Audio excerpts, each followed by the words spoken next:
बिस्मिल्लाहिर्रहमानिर्रहीम, अस्सलाम वालेकुम। मैं हूं सैयद अनवारुल हसन और आप देख रहे हैं प्रोग्राम सच तो यह पीटीवी वीडियोज इस्लामाबाद स्टूडियो से। विफाक और सूबों में हुकूमत साजी का अमल मुकम्मल हो गया है। कल 19 रुकनी विफाकी काबीना ने हल्फ उठाया जिसमें बहुत नुमाया और नए चेहरे शामिल थे। इसके बाद इन्हें अब पोर्टफोलियोज भी दे दिए गए हैं। मोहम्मद औरंगजेब साहब जो हैं वो खजाने के वजीर होंगे, जबकि इसहाक डार साहब जो हैं वो खारजा के हैं। एहसन इकबाल साहब प्लानिंग एंड डेवलपमेंट के हैं। इसके अलावा दीगर भी अहम वजारती दी गई हैं। अब्दुल अलीम खान साहब को प्राइवेटाइजेशन का महकमा मिला है। कैसर अहमद शेख साहब मैरी टाइम अफेयर्स के वजीर हैं। अवैस लगारी साहब रेलवेज के हैं। पूरी तफसील आपके सामने आ गई। इसके साथ साथ हम देख रहे हैं कि सुबह में भी आज सिंध असम्बली में भी काबीना ने हल्फ उठाया और इस मौके पे गवर्नर सिंध कामरान टिसोरी साहब ने नए वज़रा से हल्फ लिया। पाकिस्तान पीपल्स पार्टी को यह एजाज़ हासिल हो रहा है कि चौथी मरतबा 2008 के बाद वो सिंध में अपने तई हुकूमत कायम करने जा रही हैं। फिर 2 रोज़ कबल ऐवान सदर में आसिफ अली जरदारी साहब ने बहसियत पाकिस्तान के 14वें सदर का अपना हल्फ उठाया। उस पुरवकार तकरीब में चीफ जस्टिस ऑफ पाकिस्तान ने उनसे हल्फ लिया। आज सदर पाकिस्तान की जानिब से यह भी फैसला आया है कि मुल्क की मुआशी हालात के पेश नज़र जो उनकी रेम्यूनरेशन बनते हैं या जो फाइनेंशियल उनकी रेम्यूनरेशन है वो नहीं लेंगे। इसके अलावा कुछ वज़रा की जानिब से भी ये जो है ऐलानात किए गए हैं जो आपको मुल्क की मुआशी हालात का भी अहाता करते हुए दिखाई देते हैं। इसके साथ साथ सूबा खैबर पख्तूनख्वा की बात करें, वहाँ पाकिस्तान तहरीक इंसाफ सुन्नी इत्तेहाद काउंसिल की हुकूमत कायम है। तो एक तरह से तीनों ऐसी जमातें मुस्लिम लीग नवाज वफाक पंजाब में, पीपल्स पार्टी सिंध में, बलूचिस्तान में उनके वज़ीर आला हैं, पाकिस्तान तहरीक इंसाफ खैबर पख्तूनख्वा में इस वक्त इस सेटअप के अहम स्टेक होल्डर्स हैं। और वक्त का तकाजा यह है कि अब ये जो तीनों बड़ी सियासी जमातें हैं ये अपने मंशूर में किए गए वादों पर अमल दरामद के लिए एक बेहतर वर्किंग रिलेशनशिप डेवलप करें। और इस हवाले से आज एक मुस्बत पेशरफ्त भी हुई, वो पॉलिटिकल पर्सपेक्टिव से है कि जमीयत उलमा इस्लाम फजल रहमान ग्रुप ने फैसला किया है कि सेनेट में जो 14 मार्च को इलेक्शन हो रहे हैं, यूसुफ रज़ा गिलानी साहब के हक में वोट देंगे। सेनेटर अब अब्दुल गफूर हैदरी साहब जो अब मेंबर कौमी असम्बली मुंतखब हो गए, सेक्रेटरी जनरल है, मौलाना फजल रहमान साहब की जमात के बड़े अहम रुकन हैं, उन्होंने प्रेस कॉन्फ्रेंस की और साथ में यूसुफ रज़ा गिलानी साहब, secretary general peoples party Nayyar Bukhari साहब मौजूद थे।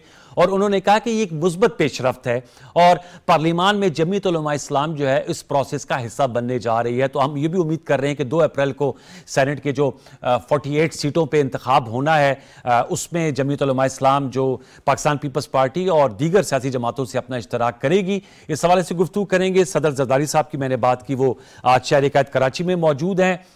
मज़ार कायद पे उन्होंने हाजिरी दी है और ये मुनफरिद उन्हें एजाज़ हासिल है कि वो सिविलियन प्रेसिडेंट है जो दूसरी मरतबा पाकिस्तान के सदर मुंतखब हुए हैं। मनाजिर हम आपके सामने रख रहे हैं आज की नशिस्त पे। इन तमाम दरपेश चैलेंजेस और किस तरह बेहतर इश्तराकी अमल के साथ आगे बढ़ा जा सकते हैं उन नुकात पर गुफ्तगू करेंगे। मेरे साथ आज की नशिस्त में गुफ्तगू कमर जमान कारा साहब पाकिस्तान पीपल्स पार्टी के मरकजी रहनुमा है, उनका बहुत शुक्रिया। स्काइप वीडियो लिंक पे है।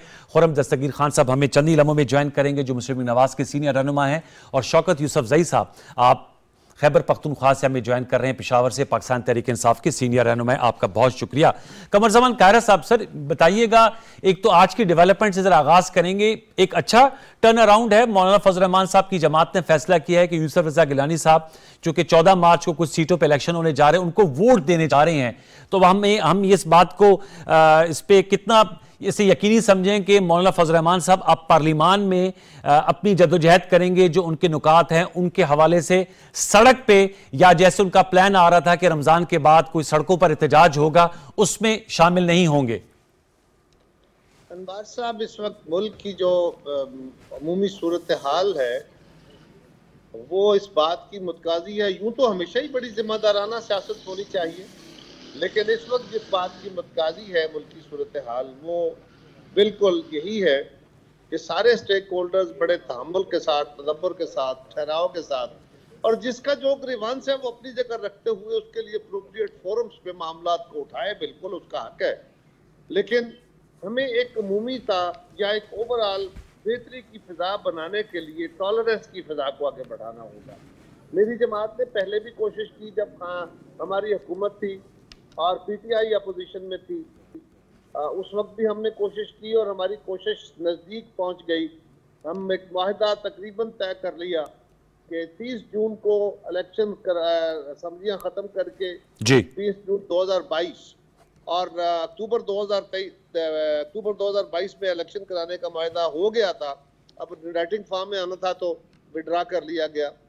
इसी तरह हमने फिर एक कोशिश की, अब जब भी इलेक्शन हुए उसके बाद भी सब जमातों के इस पे एतराजात थे। हमारे मुल्क में इलेक्शन तो तकरीबन पिछले कई इलेक्शनों के ऊपर अगर बात की जाए तो हर इलेक्शन के ऊपर एतराजात रहे। कभी पीटीआई ने किए, कभी हमने किए, कभी मुस्लिम लीग ने किए, लेकिन इस इंतखाब पे भी एतराज उठे तो हमने अपनी सीईसी की फौरी तौर पे, और उस सीईसी में भी हमने ये फैसला किया कि हम सियासी हिद्दत को कम करने के लिए सियासी जमातों से रब्ता करते हैं। उसको फिर ब्लॉक कर दिया गया कि इन जमातों से रब्ता नहीं होगा। मैं समझता हूँ कि ये एक अच्छी शुरुआत है, बिस्मिल्लाह।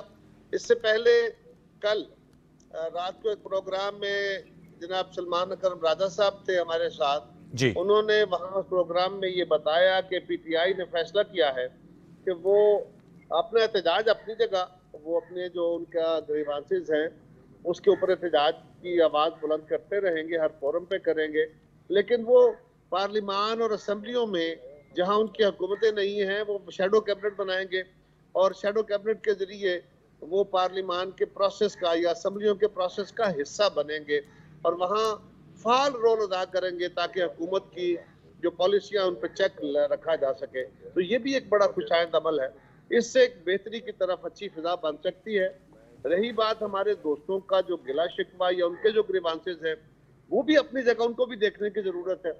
अब उसका मसला ये है कि 2018 के इंतखाब में भी सियासी जमातों के एतराजात थे, 2013 के इंतखाबात में भी थे, लेकिन ये जो सियासी एतराजात होते हैं ना, ये इनके हल का तरीका कोई और नहीं होता, बल्कि आपने उसके लिए मौजूद या अवेलेबल जो फोरम कानून के अंदर दिए हुए हैं उन्हीं के ऊपर जाके बातें कर सकते हैं। मसलन इस प्रोग्राम में बैठे हुए मैं और आप या बाकी दोस्त जो हैं ये तो तय नहीं कर सकेंगे।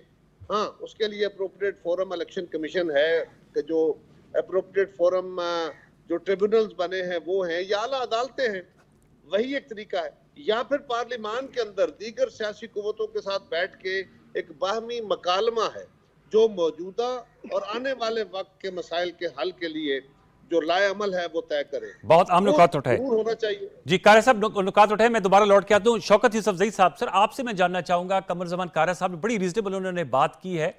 मौलाना साहब की जमात ने फैसला किया है कि यूसुफ रजा गिलानी साहब को इस्लामाबाद से कैंडिडेट बनने जा रहे हैं सेनेट इलेक्शन में। आप लोगों ने इलियास मेहरबान साहब को टिकट दिया है कि उनको वोट करेंगे। आप लोगों की भी मुलाकातें हुई थी, मैंने आपको देखा, आप जमात इस्लामी से जो वफ्द मिला उनके साथ मौजूद थे। लतीफ़ खोसा साहब जो कारी साहब की जमात के पहले दरीना कारकुन भी रहे हैं, वो अब आपकी जमात में MNA हैं माशाल्लाह।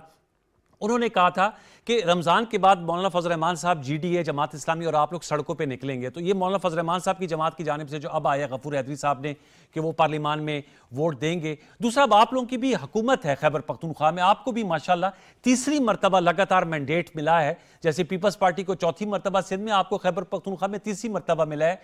तो बहुत से लोगों की आपसे तवक्कुआत है। अब कैसे बेहतर वर्किंग रिलेशनशिप बनाएंगे खैबर पख्तूनख्वा और फेडरल गवर्नमेंट के दरमियान, क्योंकि मामलात को आगे लेकर चलना है। आप लोगों ने चीफ सेक्रेटरी खैबर पख्तूनख्वा के लिए भी एक नाम की समरी भेजी है, यूजुअली 3 नाम भेजे जाते हैं। आप खुद भी सूबाई वजीर रहे हैं माशाल्लाह, तो बताइए कैसे अब आगे बढ़ा जा सकता है। शौकत यूसुफजई साहब। देखें, बिस्मिल्लाहिर्रहमानिर्रहीम, जहाँ तक पार्लियामान की बात है वो तो हम पहले ही दिन ही फैसला कर चुके थे कि हम पार्लियामान के अंदर अपना रोल अदा करेंगे, उसमें से तो दो राय है नहीं। लेकिन जो हमारे साथ ज़्यादती हुई है, जो हमारा मैंडेट चोरी हुआ है, उसके लिए हम पार्लियामेंट में भी आवाज़ उठाएंगे, लेकिन साथ साथ हम अदालत में भी जाएंगे और ये कि आवाम के पास भी जाएंगे। और यही बात मौलाना फजल रहमान साहब ने भी की थी कि जी हम भी आवाम के पास जाएंगे। अब उनकी मर्ज़ी है, हमने ये उनको मना नहीं किया कि आप पार्लियामेंट में न जाएँ, ये अच्छी बात है। अगर वो उसके लिए तैयार हुए हैं कि उनकी पार्टी उनको डिप्टी स्पीकर और स्पीकर के लिए भी वोट देना चाहिए था। पार्लियामान से बाहर जाने की तो हम भी बात नहीं कर रहे हैं, हम पार्लियामान के अंदर रहकर अपने हकूक़ की जंग लड़ेंगे। और बाकी रह गई सूबा खैबर पख्तूनख्वा, देखें इस वक्त पूरे मुल्क के अंदर क्राइसिस है, मुश्किलात हैं, और ये जो सूबा है इसमें कई मुश्किलात हैं। मतलब एक तो अमन अमान की सूरत हाल जो निगरान दौर में ख़राब होती चली आ रही है, वो उसके तसलसल को तोड़ना या अमन लाना है। और एक जो क्राइसिस है, माली बहरान है, जो 15,000 अरब रुपए जो अभी तक वफाक के ज़िम्मे है सूबे के, वो हमें किस तरह मिलना चाहिए, वो मिले ताकि हम सूबे को आगे बढ़ाएं। तो ये सारी चीज़ें हैं। इसके लिए एक जहाँ तक चीफ सेक्रेटरी का ताल्लुक है, तो देखें ये इसमें कोई शक नहीं है कि वफाक का नुमाइंदा होता है, चीफ सेक्रेटरी, आईजी, गवर्नर। लेकिन अगर सूबा जो है वो हमेशा से ये होता रहा है कि सूबे से यहाँ से समरी जाती है, और ये भी ठीक है कि 3 नामों की जाती है। लेकिन चूँकि हालात इस तरह हैं कि सूबा और वफाक के दरमियान जो है वो ताल्लुकात कार बेहतर कैसे हो सकता है और कैसे मामलात को दुरुस्त रखा जा सकता है। सूबे के अंदर जो है वो चूँकि शाह अली शाह साहब एक सीनियर ब्यूरोक्रेट हैं, हम सब उनके साथ काम कर चुके हैं, समझदार भी है, वफादार भी है मुल्क का, तो ये गलत दौर है तो हम इसलिए उसको फेवर कर रहे हैं नहीं। इस तरह बहुत सारे लोग हमारे दौर में रहे। लेकिन सर उसके लिए चैनल ऑफ कम्युनिकेशन भी ओपन होना चाहिए। यूसुफ ज़ई साहब, आपने सही कहा कि शाह अली शाह साहब सीनियर ब्यूरोक्रेट रहे हैं, वो देखें वो डिपेंड करेगा।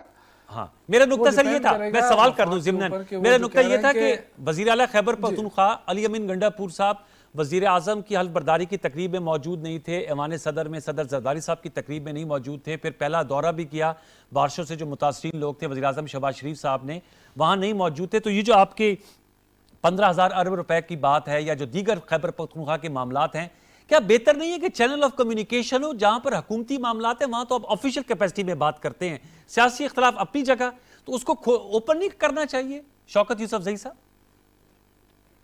देखें ये तो अली अमीन गंडापुर साहब जब से वज़ीर आला बने हैं, उन्होंने ये दो टोक अल्फाज में कहा था कि जो मैं यहाँ पे कर रहा हूँ, जो मैं बातें हो रही हैं मेरी तरफ से, ज़ाहिर है वो एक पार्टी को रिप्रेजेंट कर रहे हैं, वो पार्टी के ही नुमाइंदे हैं, और जो उनके साथ जाते हुए वो ज़ाहिर है इस वक्त बैकआउट तो नहीं कर सकते कि वो खामोश हो जाएं कि जी मैं इस पर कोई बात नहीं करता हूँ। देखें वो तो होती रहेगी, लेकिन जो सूबे के हकूक़ के हवाले से बात है, जो सूबे के मामलात के हवाले से बात है, उस पर उन्होंने कहा कि वो बिल्कुल वज़ीर आज़म के साथ भी बैठना चाहते हैं और वफाकी हुकूमत के साथ भी बैठना चाहते हैं। तो वो तो उन्होंने अपने राय का इज़हार शुरू दिन से किया है कि उसमें कोई कतगन नहीं होगी, कोई रुकावट उसमें नहीं डाली जाएगी अगर मेरे सूबे की बात होगी। जहाँ तक मेरे पार्टी के साथ, तो उसमें तो ज़्यादतियाँ हुई हैं, पार्टी के वर्करों के साथ ज़्यादतियाँ हुई भी है, हो भी रही हैं। वैसे भी अब महीना ये 15 रमज़ान पर तक आप जाएंगे ना, तो इनको एहसास हो जाएगा कि ये जो हमने किस गर्म अंगारे हाथ में लिए हैं। ठीक है, इसलिए कि जो महंगाई का सैलाब अभी आने वाला है, आज मैं खुद गया हूँ, मैंने सब्जी खरीदी है, मुझे आज पता चला है कि क्या होने वाला है आगे। तो इंशाअल्लाह ताला ये आवाम खुद निकलेगी, हमारी भी मौलाना की भी जरूरत नहीं है सड़कों पे आने की, ना हमारी। ये आवाम अब खुद निकलेगी, ये ना बर्दाश्त करने वाली है, ना इनके ये जो अच्छी बातें करते हैं टीवी पे आके और उसपे कि जी हम तो पूरे मुल्क को लेकर चलाना चाहते हैं। ना मुल्क को चलाना चाहते हैं, ना इन्होंने आना था, अपने कर्जे माफ करने थे, अपने केसेस खत्म करने थे, वो खत्म करके अभी कहीं भागने की तैयारी करेंगे। ओके, मैं आपसे जानना चाहूंगा कमर ज़मान कायरा साहब, सर आप क्या कहेंगे? आपने शौकत यूसुफ ज़ई साहब की गुफ्तगू सुन ली, उन्होंने कहा 15,000 अरब रुपए कर्जा है और उसके अलावा चीफ सेक्रेटरी का नाम दिया, और जो वो कह रहे हैं कि जरा पाकिस्तान तहरीक इंसाफ को स्पेस नहीं मिल रही, और महंगाई की भी बातें की, जवाब दीजिएगा सर काइंडली। ये 15,000 अरब पता नहीं कहाँ से आ गए, इतने हजार अरब किस चीज के बन गए हैं, और वफाक के जिम्मे कहाँ से वो सारे आउटस्टैंडिंग अमाउंट खड़े कर, ये फर्जी कहानियां हैं। आप 2 दफा हुकूमत में रहे हैं, आप अपनी परफॉर्मेंस बताइए। सबसे ज्यादा पैसा एनएफसी में, जो पैसा आपको डिस्ट्रीब्यूशन में मिलना है, वो पैसा आपको साथ दहशतगर्दी के हवाले से एक स्पेशल उसमें प्रोपोर्शनेट रखा गया था कि बाकी सूबों से पैसा 1% काट के एडिशनल केपीके को दिया जाएगा ताकि वहाँ दहशतगर्दी के खिलाफ तैयारी की जा सके।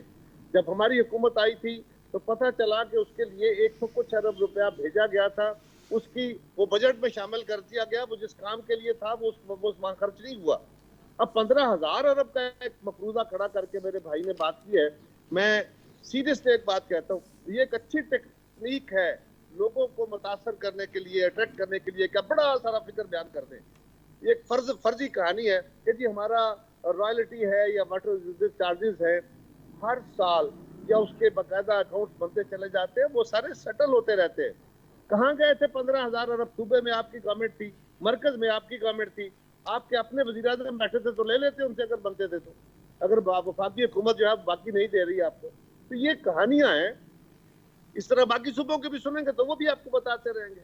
जहां तक ताल्लुक चीफ सेक्रेटरी साहब का है, देखिए प्रैक्टिस ये है, हाँ ठीक है 2 मुतसादिम गवर्नमेंटें हैं, गंडापुर साहब का तो तकर्रर जो है वही खुद पीटीआई के लोग भी कह रहे थे, जनरली भी यही परसीव किया गया कि उनका तकर्रर ही इसलिए किया गया है कि लड़ाई लड़नी है, तलखी बढ़ानी है, और ये तलखी बढ़ाना पीटीआई को सूट करता है, इनको हमेशा इससे पे किया है, ये इनकी टेक्निक हो सकती है। लेकिन मसला ये है कि वफाक का सूबों के साथ एक खास रिलेशनशिप है। सूबे ऑटोनमस है, लेकिन कुछ चीजें वो हैं जो वफाक की, जिस तरह वफाकी अफसर है, फेडरल गवर्नमेंट के साथ एक लिजान होता है। आपने वफाक से अफसर तलब करने हैं कि हमें चीफ सेक्रेटरी के लिए बंदे चाहिए, वफाक आपको 3 नाम भेजेगा, उनमें से किसी एक को आप लगा लेना, आपने 3 नाम नहीं भेजने होते। अच्छा, ये उल्टी प्रैक्टिस है। ये सूबे डिमांड करते हैं कि हमारा ये जो अफसर है इसको हम शिफ्ट करना चाहते हैं और इसकी जगह में नया अफसर चाहिए, तो वफाक उनको प्रैक्टिस के तौर पे 3 नाम भेज देता है, उनमें से कोई ले लेते हैं। और उसके लिए लाजिम नहीं है कि आप वजीर आजम से जाके मिलेंगे, कोई रिक्वेस्ट करेंगे, कोई फलां करेंगे, आपने एस्टेब्लिशमेंट सेक्रेटरी को लिखना है, वफाकी हुकूमत को लिखना है, उसने अगर इजाजत देनी है तो वजीर आजम से इजाजत ले लेंगे और फिर अप्रोप्रिएट 3 अफसर्स का पैनल आपको भेज देंगे। इसके ऊपर क्योंकि ये लड़ाई का माहौल पैदा करना है, तलखी करनी है, सोशल मीडिया पे गालियां देनी है और फॉर्मल मीडिया पे बैठ के इस तरह लोगों को बताना है कि हमारे साथ बड़ा जुल्म हो रहा है, ऐसा कुछ नहीं है जनाब, हकायत यही है। शौकत यूसुफ ज़ई साहब वो कह रहे हैं आपकी हुकूमत थी, ये 15,000 अरब की जो आप टैली बता रहे हैं उस पर ज़ाहिर बात है 3 साल 8 माह बानी चेयरमैन इमरान खान साहब वज़ीर आज़म थे, उस वक़्त ये मामला टेकअप हुए। और दूसरा कुछ नाक़िदीन ये भी कहते हैं कि खैबर पख्तूनख्वा अपनी जो 10 साल में भी कोई 1,000 अरब के करीब जो है वो कर्जा चढ़ा है, तो इसी वजह से तैमूर झगड़ा साहब को भी आप लोगों ने मुशीर नहीं लगाया और मुजम्मिल असलम साहब जो हैं उनको फिर मुशीर लगाया गया। बता देते कि वो पैसा कहाँ लगा है 10 साल में। देखिए ये जो बात है ना, जी मैं अर्ज करूं कि हमारे दौर में अल्हम्दुलिल्लाह इस सूबे को वो पैसा जो है मिलता आ रहा है, जो हमारे बकायाजात हैं वो काफ़ी अरसे से चले आ रहे हैं। अच्छा, और उसमें बदकिस्मती है कि हर दफ़ा ये बिजली तो महंगी कर रहे हैं, हमसे 2 रुपये के ख़रीद के हम पे 82 रुपये और 85 रुपये और 50 रुपये और 45 रुपये एक यूनिट का वो हिसाब हमारे से हो रहा है। लेकिन हमारे उसमें जो है ना वो जब पैसे मांगे, अब हम अपने हक मांगे, हम ये आईनी आके हमको खैरात तो नहीं मांग रहे हैं, खैरा सब तो ऐसे बातें कर रहे हैं जैसे हम कोई रिक्वेस्ट कर रहे हैं, हम रिक्वेस्ट नहीं कर रहे हैं। आइन ने जो हक दिया है हमें वो तो हिसाब किताब हो जाए ना, चाहे वो 10 अरब हो चाहे 1 अरब हो, हिसाब किताब हमारे साथ हो जाए, पता चल जाएगा। उसमें तो हम तो अपना क्लेम करेंगे ना, जो हमारा क्लेम है वो हम करेंगे। लेकिन क्या वफाक ने बैठ के उसके बाद ये जो 2 साल गुजारे हैं, जो मुल्क का तबाही का सबब बने हैं, जो इन्वेस्टमेंट ख़त्म हो गई, लोकल इन्वेस्टर सारे चले गए, कोई यूएई चला गया, कोई कतर चला गया, इनकी हरकतों की वजह से आज आपका बायर जो फार्मा का वो चला गया, शेल चला गया, टेलीनार चला गया, और भी लोग जा रहे हैं, और भी जा रहे हैं। वो कह रहे हैं 15,000 अरब का बता दें शौकत साहब। मैं वैसे खुरम दस्तगीर साहब को भी वेलकम कर दूं, खुरम दस्तगीर साहब ने भी ज्वाइन किया है। जी पहले शौकत साहब अपनी बात मुकम्मल कीजिएगा। मैं अर्ज करता हूं, मैं अपनी बात मुकम्मल कर लूं। जी प्लीज करें। मैं कह रहा हूं कि ये तो आप हिसाब किताब के लिए कमेटी बना लेना, आप हिसाब किताब के लिए कमेटी बना लें, सूबे को उसका हक दे दें। अभी चाहे हमारे 1 रुपया बनता है, आप ना माने, लेकिन एक जो फार्मूला तय है, जो आइन ने फार्मूला बनाया है, ठीक है, जो उस फार्मूले के तहत काजी एजीएन काजी फार्मूला मौजूद है, उस एजीएन काजी फार्मूला के मुताबिक चाहे हमें 200 अरब बनता है हमारा, ठीक, वो दे तो देना, आप क्यों नहीं दे रहे हैं? मतलब आपने क्यों रखे हुए हैं हमारे पैसे? अगर आप बिजली से सूबा बना रहा है और इस सूबे की बिजली पूरे पाकिस्तान को मिल रही है तो हमें खुशी है, हमारा पाकिस्तान है उससे रोशन हो रहा है। और हम ये तो नहीं कह रहे हैं कि आप पंजाब में महंगी दे और हमें सस्ती दे, हम ये भी नहीं कह रहे हैं। बड़ा अहम नुक्ता उठाया आपने। जो यूनिट आप पंजाब को दे रहे हैं उसी पैसों पे हमें भी दे। मेरे साथ असल में कायरा साहब खुरम दस्तगीर साहब, ये तो आप देखें इस 1 मिनट इस टीवी के ऊपर आप कम से कम पंजाब और सूबे इनों में नफरतें ना पैदा करें। मैंने इस बात नहीं की है, आप कर रहे हैं, मैंने अपने हक की बात की है और मैं नहीं आप कर रहे हैं, आप बिल्कुल कर रहे हैं। आप ये लड़ाने वाली बात ना करें, ये लड़ाने वाली बात ना करें। मैं तो देखिए बड़े आराम से हक बनते हुए हमें दे दें। सर रमजान शरीफ है, रमजान साहब से सुनिए, वो आपको बता देते हैं। खुर्रम साहब चूंकि पावर के वजीर रहे हैं ना। मैंने तो कोई गाली नहीं दी है यार, मैं कोई नहीं, मैंने कहा रमजान में कहते हैं तहम्मुल थोड़ा, मैंने कोई गलत बात तो नहीं की। नहीं, आपने अपना मौकफ दिया शौकत साहब। देखो मैंने मैं कायरा साहब की बड़ी इज्जत करता हूँ। जी जी, खुर्रम दस्तगीर साहब इज्जत करता हूँ कायरा साहब की। देखो मैं ये नहीं कह रहा हूँ, शौकत साहब फिगर में गलती हो सकती है, ओके सर, पेश हो सकता है, ये कुछ और मानते हो, हम कुछ और मानते हैं, ओके, लेकिन मैं ये कह रहा हूँ कि कम से कम हमें हमारा हिसाब तो दे देना। सर नुकता आ गया ना, वो तो दे देना। शौकत साहब आपका सर नुकता आ गया, आपने हम नुकात उठाए। मैं खुर्रम दस्तगीर साहब को भी वेलकम करेंगे। बहुत शुक्रिया सर, आपने गुफ्तगू सुन ली होगी। शौकत यूसुफजई साहब कह रहे हैं कि हमारे जो क्लेम बनते हैं 15,000 अरब रुपए के हैं, वो हमें दिए जाएं।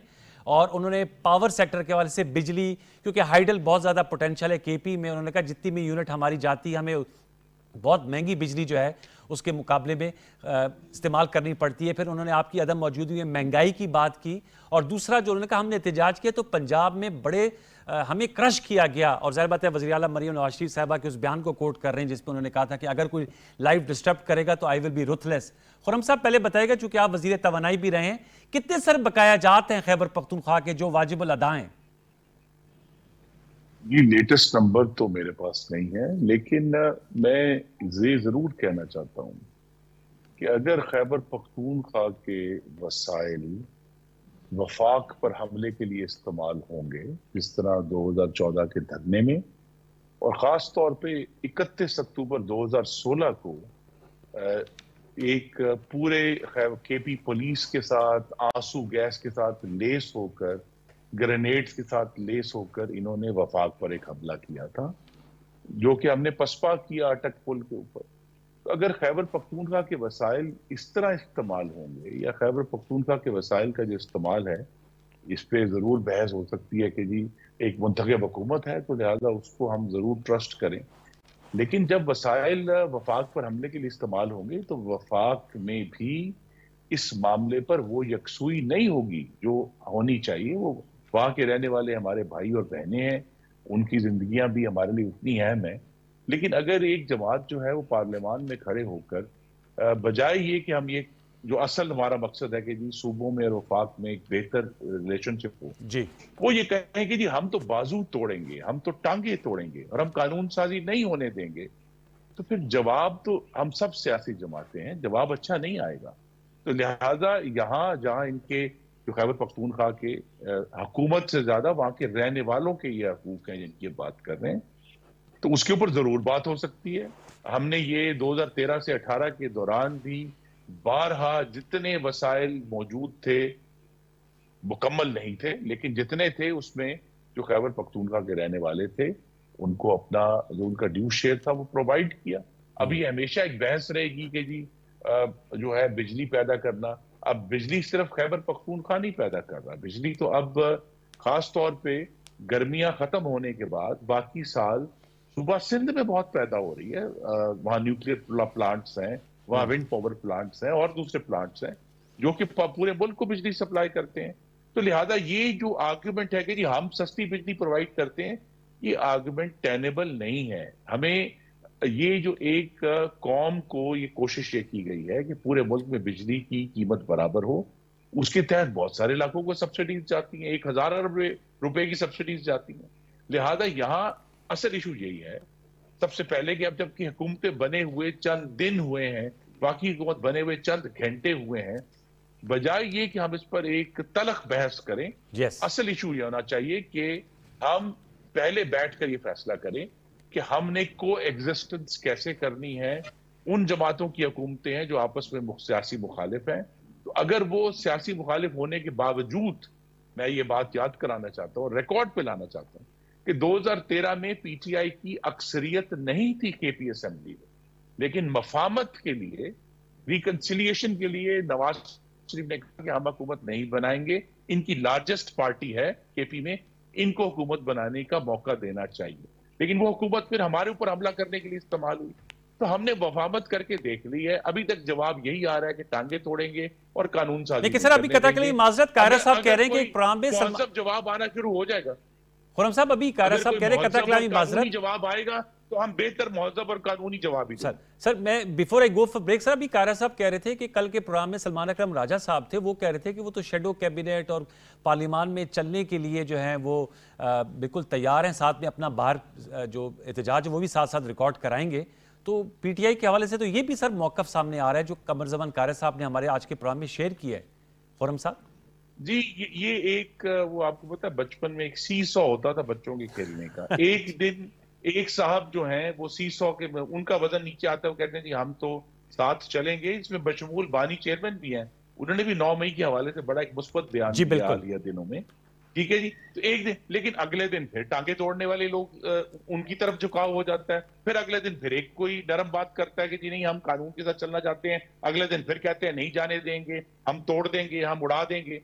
तो ये जो एक मुस्तकिल पॉलिसी है, इन्होंने भी ये फैसला करना है। देखिए, इनको 30% वोट मिला है, ये मैं नशिस्तों की बात नहीं कर रहा, 30% वोट मिला है, बड़ी अच्छी बात है। लेकिन 70% वोट इनके मुखालिफ भी पड़ा है। तो लिहाजा जब इनका ये तकाजा है और बार बार ये ऊंची आवाज में ये बात कहते हैं कि जी हमारा मैंडेट तस्लीम किया जाए, तो जो 70% पाकिस्तानियों ने इनके वोट खिलाफ डाले हैं उनका भी एहतराम करें। उनका वोट भी उतना ही मुकद्दस है जितना 30% वाला है। तो लिहाजा हम सबको इस जमहूरियत में एक दूसरे के साथ एग्जिस्ट करना है, और बजाय ये तो ठीक है सियासत होती रहेगी, एक दूसरे को गिराने की कोशिश जारी रहेगी, लेकिन इस सारे खेल में जो हमारे वोटर्स हैं, हमारे शहरी हैं, हमारे भाई और बहनें हैं, गुजरावाला में मेरे वोटर हैं, भाई और बहनें हैं, उनकी जिंदगियों में बेहतरी लाना मकसद है। Very important. एक दूसरे को गिराना और लड़ाइयां करना मकसद नहीं है। अगर इन लड़ाइयों में ये मकसद फौत हो जाता है कि जनाब हमने महंगाई कैसे कम करनी है और रुपए में कदर में इस्तेहकाम कैसे लेकर आना है, तो फिर ये सब लड़ाइयां, इसीलिए अवाम जो है इसको अच्छी नजर से नहीं देखते।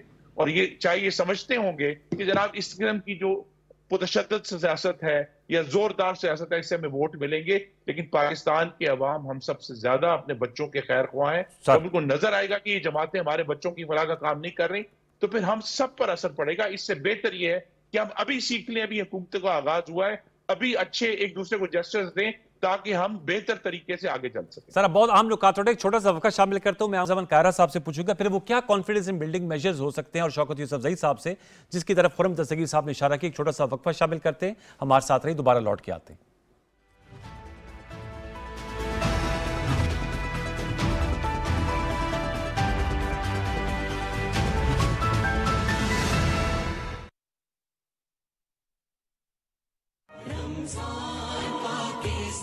ये वो मुबारक महीना है जिसके बारे में इरशाद फरमाया गया कि अगर मेरी उम्मत को पता चल जाए कि माह सियाम रमज़ानुल मुबारक है क्या, तो वो आरज़ू करे कि पूरा साल ही रमज़ान हो।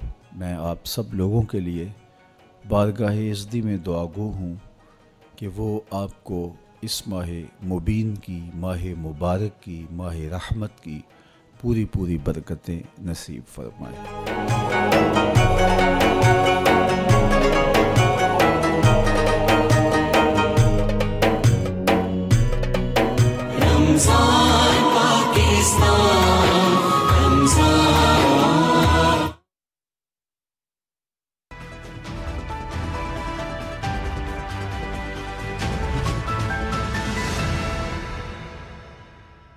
Welcome back viewers. हम गुफ्तगू कर रहे हैं कमर ज़मान साहब, खुर्रम दस्तगीर खान साहब, शौकत यूसुफजई साहब हमारे साथ मौजूद हैं।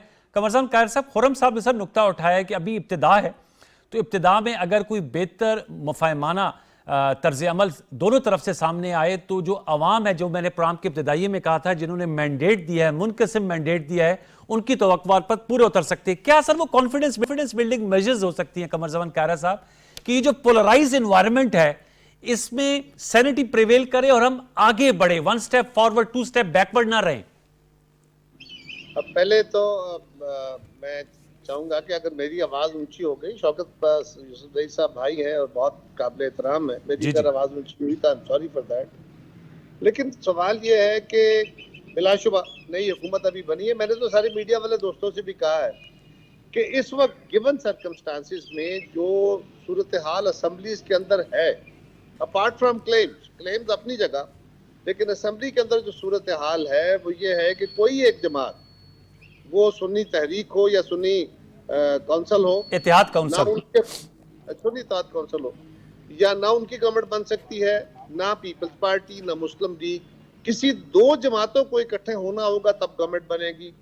हमने आगाज में कोशिश की, एक सही करने की कोशिश की कि किसी तरीके से कोई लार्जर गवर्नमेंट बन सके, वसीउल बुनियाद, उसको टोटली मुस्तरद कर दिया गया सुन्नी इत्तेहाद काउंसिल की तरफ से। और उसके बाद हमारे पास कोई दूसरा ऑप्शन नहीं था। अब ये जो गवर्नमेंट बनी है, इसके अलावा और क्या ऑप्शन है? कोई ऑप्शन नहीं है। इस गवर्नमेंट को चलना है, इसको बेहतर फैसले करने हैं और हमने इसका क्रिटिकल एनालिसिस करना है, बट इसको 6 महीने कम से कम दे के। ठीक, अगर हम आज ही बैठ के कहना शुरू कर दें, मैंने बहुत सारे एंकर से भी कहा कि अगर आप आज ही कहना शुरू कर दें ये कमजोर हुकूमत है, ये नहीं चल सकेगी, ये नहीं कर सकेगी, तो ये मुनासिब नहीं। कमजोर हुकूमतें, इत्तेहादी हुकूमतें, 2008 से 13 में हम एक इत्तेहादी हुकूमत थे, हमारे पास अक्सरियत हुकूमत नहीं थी जी, लेकिन हमने पाकिस्तान की तारीखी लेजिस्लेशन की है, आइन में तरमीम की 18वीं, NFC किया, हमने लोगों को रिलीफ दिए बेनजीर इनकम सपोर्ट प्रोग्राम के जरिए, हमने पाकिस्तान के किसानों को, मजदूरों को, तनख्वाहदारों को कितने रिलीफ दिए, पाकिस्तान की रिकॉर्ड एक्सपोर्ट्स की, सब कुछ किया। तो ये ऐसा भी नहीं। सो बिल्कुल हमें एक बात ये कि क्या क्या होना चाहिए। PTI वाले हमारे दोस्तों का एहतजाज हक है, बिल्कुल करें, उनको हक का एक हासिल है, वो असेंबली के अंदर एहतजाज करे, बाहर एहतजाज करे, एहतजाज का कोई दायरा तय कर। उनके दौर में एहतजाज होता रहा, हमारे दौर में एहतजाज होता रहा, किसी दिन तो रुकेगा ना। अगर आज मैं कह रहा हूँ कि जी PTI वाले ना करें, तो कल PTI वाले कहते थे कि आप ना करें, उससे पहले मुस्लिम लीग वाले कहते थे आप ना करें, तो ये अमल तो आगे चलता जा रहा है। कहीं इसको रोकना होगा, इसको कोई दायरा लगाना होगा। इनका जो क्लेम है कि जी हमारी सीटें जो हैं वो हमें सही नहीं मिली, हमसे सीटें ले ली गई। आप देखें ना, 2018 के इंतखाब में यही क्लेम थे ना कि RTS बैठ गया है, हमसे सीटें छिन गई हैं, यही था। ठीक, और उससे पहले 2013 में भी यही था, उस वक्त भी PTI अपने एहतजाज कर रही थी। लेकिन हमने आज भी कहा है कि एक तो उसके अप्रोप्रिएट फोरम पे आपको जाना पड़ेगा, उसके अलावा एहतजाज से या मीडिया पे बैठ के बातें करने से या असेंबलियों में बात करने से वहां से हल नहीं निकलना। उसके एडजुडिकेशन के फोरम मौजूद हैं, वहां एग्जास्ट कीजिए, अदालतों में जाइए।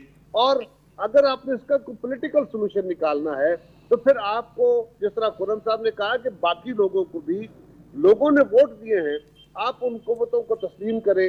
ये कैसे मुमकिन है अनवार के आप फौज से भी लड़ रहे हो, उनको भी तस्लीम ना करें, आप इलेक्शन कमीशन की भी ऐसी तैसी करना चाहें, आप अदालतों की भी ना माने, आप पाकिस्तान की सिर्फ उन जमातों को तस्लीम करें जो साथ हैं। यदि मौलाना फजलुर रहमान साहब आपके साथ मिलकर एहतजाज करने के सिर्फ इशारा दें तो उनके गुनाह धुल जाएं। एकदम आपकी ज़बानें उनके लिए शोला बयानी की बजाय उनके लिए कोई नरम बयानी शुरू कर दे और बाकी जमातों का वजूद तस्लीम करने से इनकार कर दे। ये रवैया पाकिस्तान को बेहतरी की तरफ नहीं ले जा सकता। अभी मेरे भाई ने कहा कि इंशाल्लाह महंगाई बहुत ज्यादा बढ़ने वाली है और इंशाल्लाह ये हुकूमत नहीं चल सकेगी। अल्लाह ना करे ऐसा हो, फर्ज करे इनकी हुकूमत होती तो फिर क्या महंगाई को रोकने के कोई आसान पुलिये इनके पास थे? कोई था जिन्नाती फार्मूला के कहीं से आसानी से चीजें सस्ती ला के ये दे सकते पाकिस्तान को? और क्या 1.25 साल की उस हुकूमत के बाद क्या उससे पहले बड़ा सब अच्छा था, सब हरा हरा था मुल्क के अंदर? ऐसा नहीं था। हमें सबको देखना होगा। PTI ने कोई मुल्क दुश्मन जमात तो नहीं है, लेकिन आपने भी अपने दौर में कोशिश की। सुन्नी इत्तेहाद काउंसिल भी अपनी जिम्मेदारी निभाए, अपने क्लेम्स रखिए, एहतजाज कीजिए, लेकिन दायरे रख लीजिए और आगे बढ़ने के रास्ते पैदा। ये बड़ा अच्छा नुक्ता उठाया कारया साहब आपने। शौकत यूसुफजई साहब, कमर जमान कारया साहब कह रहे एक दायरा तय कर लें, और खुर्रम साहब का नुक्ता है कि एक मुस्तकिल मिजाजी की पॉलिसियों के बातचीत भी करनी है, एहतजाज करना है, लेकिन ये नहीं हो सकता कि अगर आप कहें कि आपकी बात मानी जाए, उनके मुताबिक 30% वोट आपको पड़ा है, 70% वोट आपको नहीं पड़ा, आपकी मुखालिफ जमातों को पड़ा है। क्या कहेंगे शौकत साहब? पहले तो कारया साहब का शुक्रिया।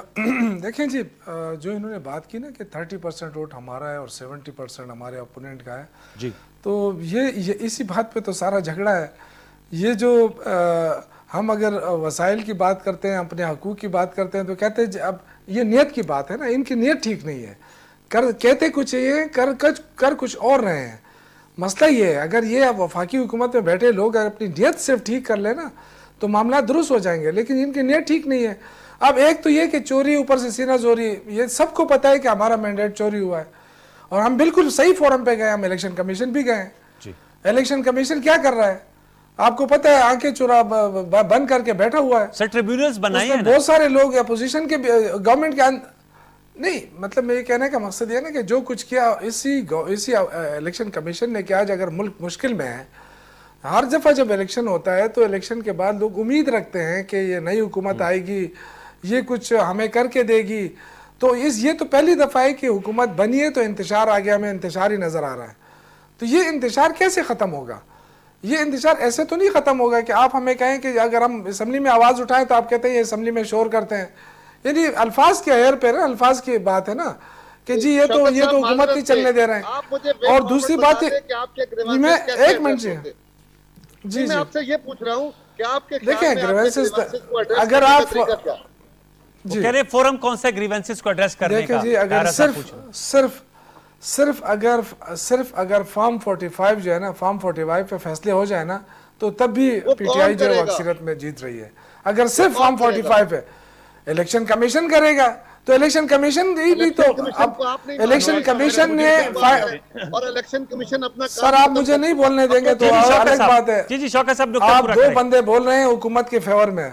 जी शौकत साहब बात कीजिए। अगर आप दो बंदे हुकूमत के फेवर में बोल रहे हैं तब भी आपकी तसल्ली नहीं हो रही है तो मैं क्या कह सकता हूँ? शौकत साहब अपना आर्गुमेंट मैं ये कह रहा हूँ जी फिर मैं खुरम साहब के पास। जी शौकत साहब, इलेक्शन कमीशन के एक्शन से फायदा किसको हो रहा है? बेनिफिशियरी कौन है? क्या पीएमएलएन बेनिफिशियरी नहीं है? हम तो इसी जाहिर हम उन्हीं को कहेंगे ना कि भाई इस वक्त जो है ना कराची का जो सारा मैंडेट एमक्यूएम लेकर आ गई है, असेंबली में बैठ गई है। ये जो फॉर्म 47 के जीते हुए लोग हैं, क्या इनका कोई ज़मीर नहीं है कि ये बेज़मीर है बैठे हुए हैं और हुकूमत बनाने के बाद ये समझते हैं कि जी हम खामोश हो जाएं क्योंकि ये मामे चाचा हैं इस मुल्क के और यही मुल्क ठीक कर सकते हैं, बाकी कोई और ठीक नहीं कर सकता। वो भाईजान ऐसा नहीं है, अवाम ने आपको मुस्तरद किया है। अगर आप मुस्तरद लोगों को आके हुकूमत चलाएं ये और हमसे कहें कि जी आप खामोश हो जाएं और आप कुछ ना कहें, मुल्क मुश्किल में है इसलिए आप मुफाहिमत कर लें, तो मुफाहिमत के भी तरीके होते हैं। ऐसा नहीं होता है कि पंजाब में अगर कोई 2 घंटे के वो करे, एहतजाज करे और मरियम बीबी समझे कि भाई उसका तख्ता कहीं उल्टा जा रहा है। अगर इतना खौफ है ना तो फिर इस तरह जमहूरियत का नाम ना लें। खुरम साहब, ना इससे जमहूरियत मजबूत होती है, ना जमहूरियत को फायदा होता है। दूसरी बात यह कि देखिए बराबर मैं एक और आखिरी बात करना चाहता हूँ शौकत साहब, आखिरी बात ये करना चाहता हूँ जी कर लें आखिरी बात ये करना चाहता हूँ कि देखें ये जो इन्होंने कहा ना कि ये जो बिजली है इनकी नहीं, मैंने ये नहीं कहा, मैं कभी भी मुनाफिरत नहीं फैलाना चाहता हूँ। मैं चाहता हूँ कि हम एक ही रहे। सही बात। पंजाब, सिंध, बलूचिस्तान, खैबर पख्तूनख्वा, इसमें अल्लाह ना करे कोई दराड़ आए और ना ये हम अपनी सियासत पे होने देंगे।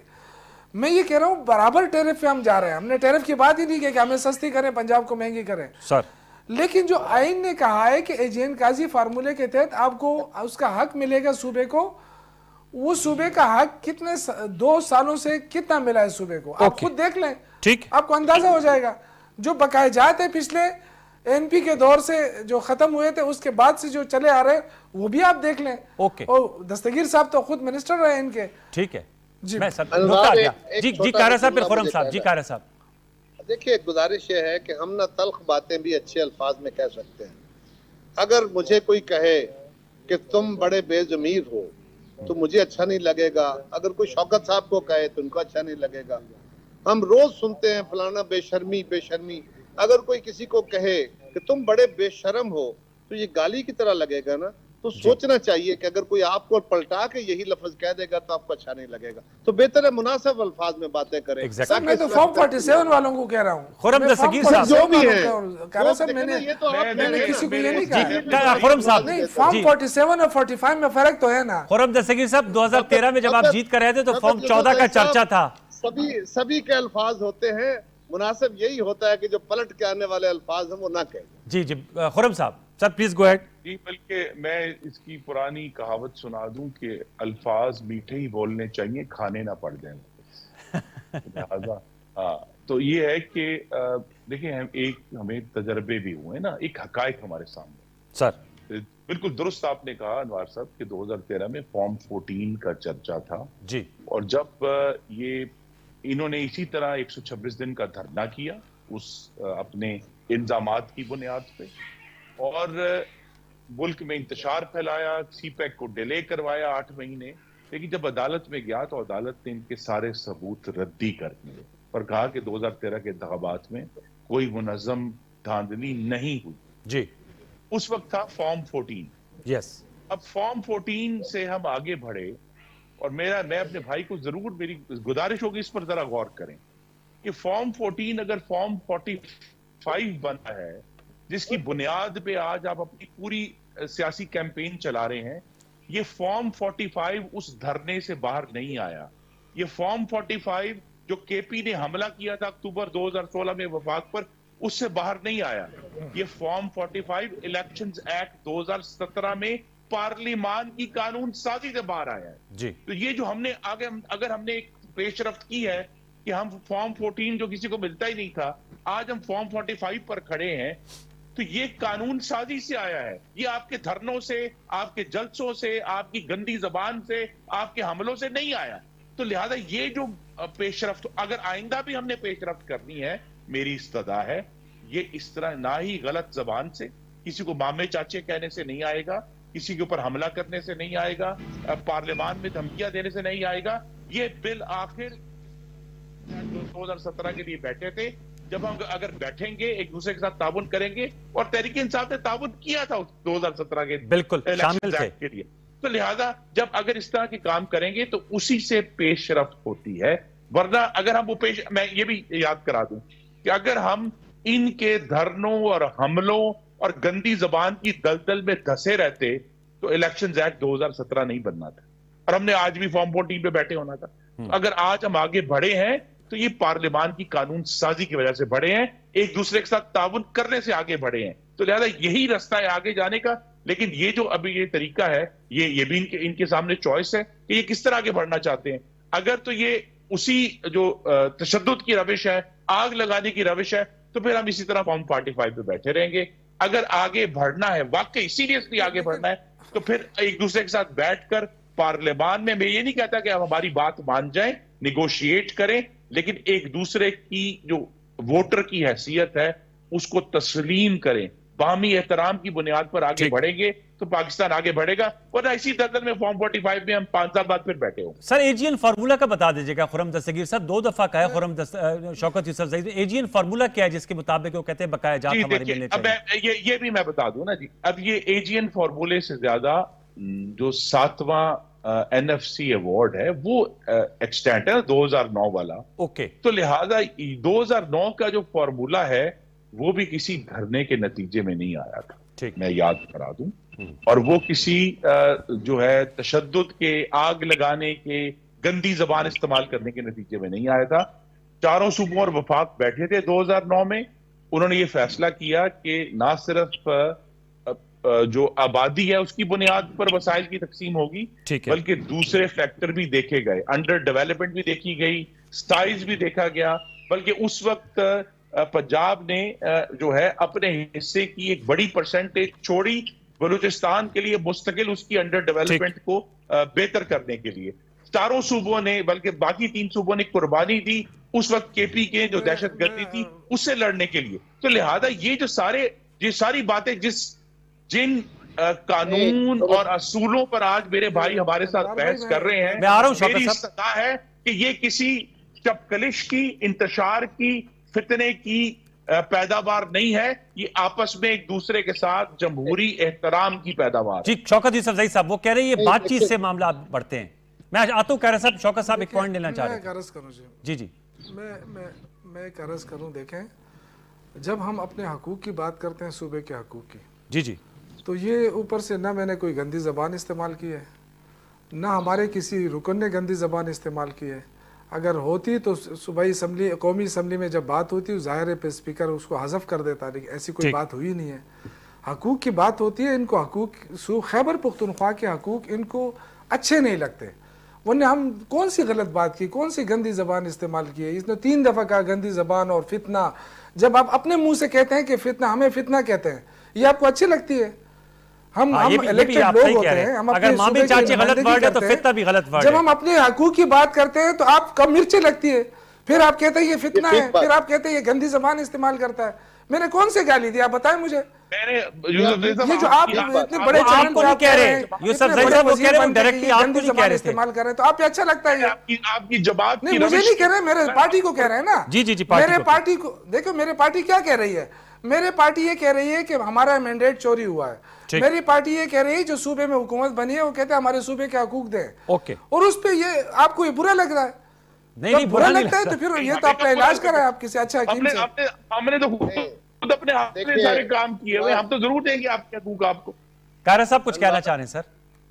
देखिए, गुजारिश ये है, तो सवाल ये है बिल्कुल सर कि हकूक तो सारे सूबों के तकसीम करने का एक फार्मूला तय है जी। जो एजीएन काजी फार्मूला है, जिस पैसे का जिक्र बार बार मेरे भाई शौकत यूसुफ जई साहब कर रहे हैं, और ठीक इनकी निशानदेही ठीक है, हमें सबको अपने अल्फाज चेक करने चाहिए। जो फार्मूले की जिक्र कर रहे हैं वो बुनियादी तौर पे जो पानी का इस्तेमाल है, वो बिजली जो पन बिजली पैदा होती है खैबर पख्तूनख्वा में, उसके पानी के इस्तेमाल का, वाटर यूजेज चार्जेस का, या उसको एक और फार्मूला भी एक और नाम देते हैं, वाटर यूजेज चार्जेस है या पावर जनरेशन का कोई एक फंड है, उसका नाम है, तो उसकी एक परसेंटेज रखी गई है। वो अलग है सर। ये 1996 में बना था, 1996 में जब पीपल्स पार्टी की गवर्नमेंट थी, तो 1996 में गालिबन, जी हाँ, ये फार्मूला उस वक्त तय हुआ था और उसी तहत ये कहा गया था कि सूबे को उसके हकूक मिलते रहेंगे। कह रहे हैं ना जी कि वो जो तकसीम का फार्मूला था वो खान साहब के दौर तक मौजूद रहा, उस दौर में आपने ले लिए होते ज्यादा बेहतर था। अगर हम फर्ज करें कि वफाक में बैठे हुए लोग जो उस पर ऊपर जबर करके बैठे हुए हैं, सूबे को बाकायदा उसका हक मिलता रहा है, वो अभी भी मिल रहे हैं सर, इंशाल्लाह मिलेगा सर, मिल रहे हैं, और बाकी सूबों से प्रोपोर्शनेटली ज्यादा मिल रहे हैं, उसमें कोई कमी नहीं है। रिसोर्स डिस्ट्रीब्यूशन के फार्मूले के ऊपर कोई इख्तलाफ नहीं है। दूसरा कायरा साहब आपने भी बात की, दस्तगीर साहब ने भी बात की कि 1% जो है वो हम दहशतगर्दी के खिलाफ जंग में दे रहे थे, तो आप अंदाजा करें, आप तो 1% की बात कर रहे हैं, लेकिन आप ये नहीं देख रहे हैं कि खैबर पख्तूनख्वा का नुकसान कितना हुआ है उन धमाकों से, उन दहशतगर्दी से। आज तक लोग जो है ना अपने कारोबार को नहीं समझ सके। ये आपने बहुत अजीब सी बात की है, कोई एहसान नहीं किया हम पे। हमने इस पाकिस्तान की जंग लड़ी है और ये फ्रंट लाइन सूबा रहा है, इस सूबे ने कुर्बानियां दी है, ये किसी ने हम पे एहसान नहीं किया। सुन भी तो लो। जी जी, सवाल ये है कि हम इस बात का इकरार करते हैं। आपने बात की, मैंने उसका जवाब दिया है। मैंने उसी का जवाब देने लगा हूं, मैं आपसे एग्री कर रहा हूं। एहसास नहीं है, एहसास है कि आप फ्रंट लाइन सूबा थे, सबसे ज्यादा नुकसान आपका हुआ, इस पे कोई शक नहीं है। मेरा हुआ, वो मेरा भी सूबा है, लेकिन खैबर पख्तूनख्वा का सबसे ज्यादा जानी, माली, कारोबारी नुकसान हुआ, कोई शक नहीं है। उसी लिए उनको मजीद बेहतर हथियार, बेहतर तदबीर, बेहतर ऑर्गेनाइजेशन देने के लिए वफाक ने, सूबों ने, हमारे पास तो देखे ना, किसी सूबे के पास सरप्लस तो होते नहीं है, लेकिन सूबों ने अपने शेर से, सारे सूबों ने, ये को पंजाब ने मेहरबानी नहीं की और सिंध ने नहीं की, और सारे सूबों ने खैबर पख्तूनख्वा को एडिशनल रिसोर्स टू फाइट और टू कम्बैट द टेररिज्म उसके लिए दिया, लेकिन वो पैसा उस काम के लिए इस्तेमाल नहीं हुआ। जिसको जो फोर्स खड़ी करनी थी वो नहीं की गई, ये कैसे हो सकता है? करनी थी वो नहीं की गई। ओके सर, मैं प्रोग्राम को क्लोज करने की तरफ जाऊंगा। खुर्रम साहब से, पुलिस ने बड़ी कुर्बानियां दी जी शौकत साहब बिल्कुल सही कह रहे हैं, बहुत कुर्बानियां दी हैं। मलिक साहब कुर्बानियों का जिक्र तो कर रहा हूं, वो होता है ना, अब इस्तेमाल का कह और रहे हैं, आम लोगों ने कितनी कुर्बानियां दी। खुर्रम साहब टुवर्ड्स एंड बाजार हमारे खत्म हुए हैं, बिल्कुल। खुर्रम साहब मैं टुवर्ड्स एंड चलना चाहूंगा सर, IMF का वफ्द आ रहा है आज अमन है ना, हमारे 2013 के बाद अमन कायम हुआ ना इस सूबे में, हमारी हुकूमत आई है तो अमन कायम हुआ था, वो पैसे हमने लगाए हैं इस पे। सर आपको लोगों ने नहीं लग रहे थे, उसका हिसाब होना चाहिए ना। खुर्रम दस्तगीर साहब, सर आपको वो पैसा जी खुर्रम साहब दिया गया था। खुर्रम साहब देख ले, खुर्रम साहब ऐसे ऑन अ लाइटर वे ना आप देख ले, आप हुकूमत में राइट पे कायरा साहब है, लेफ्ट पे शौकत यूसुफ जई साहब, ये आप लोगों ने हुकूमत लिया, आप कहते हैं गलबे के साथ साथ मलबा भी आएगा। सर ये IMF का वफ्द आ रहा है, आप कोई उस हवाले से भी बता दें क्या तवक्कुआत होनी चाहिए। लास्ट वर्ड खुर्रम दस्तगीर साहब, आप इकोनॉमी को भी अच्छा समझते हैं। तवक्कुआत यही है कि जो नई टीम आई है औरंगजेब साहब की क़यादत में, वो पाकिस्तान के गरीब तरीन हमारे भाइयों और बहनों को का तहफ़्फ़ुज़ करते हुए तमाम फैसले करेगी। एक मुश्किल चैलेंज है उनके सामने, लेकिन पिछले जो हो चुके अभी ट्रांशेस जो थी पाकिस्तान को मिली हैं, तो लिहाजा एक बेहतर मुस्तहकम, आपको नजर आता है कि रुपया भी पहले से मुस्तहकम है, और महंगाई अगरचे अभी भी बहुत ज्यादा है, लेकिन पिछले साल के मुकाबले में तकरीबन 1/3 कम हो चुकी है।